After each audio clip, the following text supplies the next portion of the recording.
Sowore we know. Sowore we know. Against the military leadership. At the center of it all was omoyele sowore.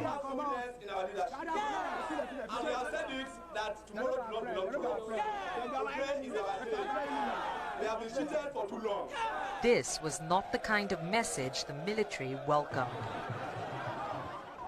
As the crowds dispersed, Sowore was arrested and imprisoned for 2 weeks.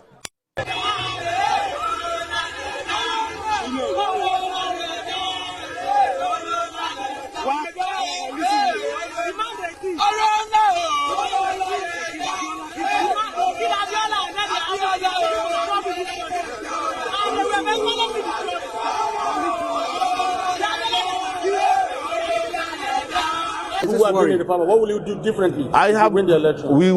We have made it very clear that we will tackle security, not the way they are tackling it now. I was the first person to suggest that army generals are making a big deal out of Boko Haram and insurrection or the insecurity, that it has become a business. I made a pronouncement that we fire all the military generals in this country.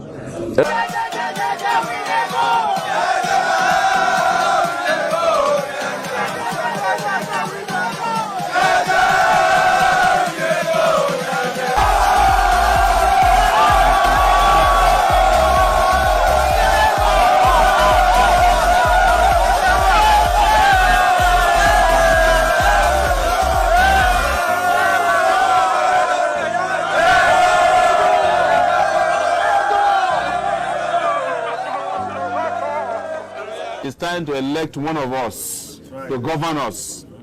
For 58 years, they've been electing one of them to govern us. But now is the time to elect one of us.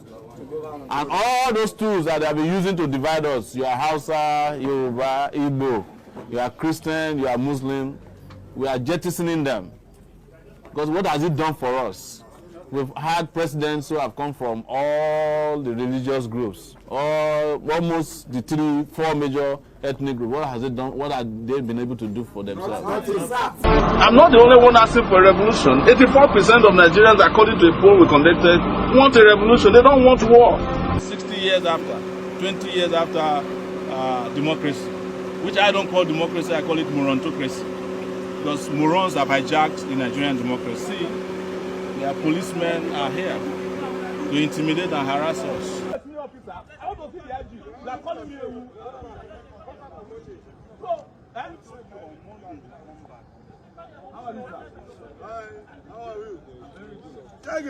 Why are you back in? Yes, there's no reason for you to be hostile to any Nigerian who is asking for their rights. And you are telling you are marking somebody's face. What are you going to do to anybody? At this time, by the time we are here the same way people are at Nigeria today in Benin City.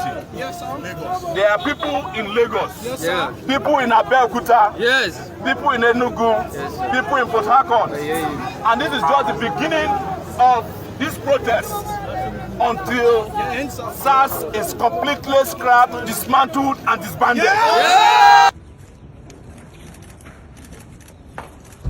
Revolution now! Revolution now!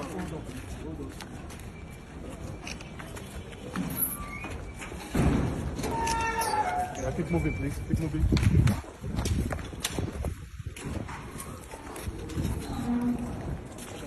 That's our fun.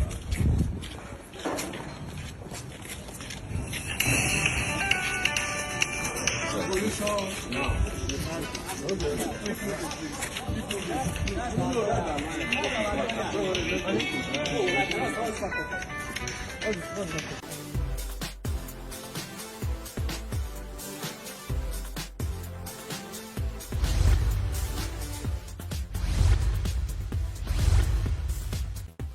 Who is Omoyele Sowore? Omoyele Sowore is a Nigerian human rights activist, pro-democracy campaigner, former presidential candidate, and founder of an online news agency called Sowore Reporters. He hails from Ese Odo, Ondo State, and was born on the 16th of February 1971 in the Niger Delta region of the country, where he was also raised in a polygamous home with 16 children. As an activist, in 1989, he took part in student demonstration protests, the conditions of an International Monetary Fund loan of $120 million to be used for a Nigerian oil pipeline. Sowore started Sowore Reporters in a small room in New York City in 2006 to fight against corrupt and wrong government practices. Sowore Reporters is supported by grants from the Ford Foundation and Omidia Foundation. As part of his policy, Sowore does not accept adverts and financial support from the Nigerian government. On February 25, 2018, Sowore announced his intention to run for president in the 2019 Nigerian general election. In August 2018, he founded the political party the African Action Congress, AAC, for which he will run for in 2019. On October 6, 2018, following successful primary elections at the AAC's National Convention, Omoyele Sowore emerged unchallenged as the presidential candidate for the party. However, Sowore ran for presidency alongside Muhammadu Buhari, Atiku Abubakar, Fela Durotoye, Kingsley Moghalu, and he came fifth with 33,953 votes. Sowore was arrested by the Department of State Services, DSS, on the 3rd of August 2019 ahead of a planned National Revolution Now protest. The federal government, which later admitted to the arrest, was condemned by Wole Soyinka, Obi Ezekwesili, and many other activists. He was later charged with conspiracy to commit treason and insulting President Muhammadu Buhari. On September 24, 2019, Sowore was granted bail by the Federal High Court Abuja on the condition that he surrender his international passport within 48 hours. The DSS has refused to release Sowore, claiming ignorance of the court order. The DSS's refusal to release Sowore led to a protest at the UN Plaza in New York led by Sowore's wife, and has sparked a global decry on Nigeria's failed democracy. On September 29, 2019, Sowore made his first appearance in the media since his detention. He described his poor treatment being locked up in a dark room without the sunlight. He also mentioned that Boko Haram commanders who are engaged in high-level terrorism have access to phones, TV, and even cable in their cells, which he is being denied such access. On December 5, 2019, the court again set Sowore free, confirming that he had settled his bail terms. However, there was a wind of change. The next change in court when DSS operatives invaded the premises to rearrest him. We appreciate all your contributions. Our greatness as a nation is on the way. Together, we can make Nigeria a great nation.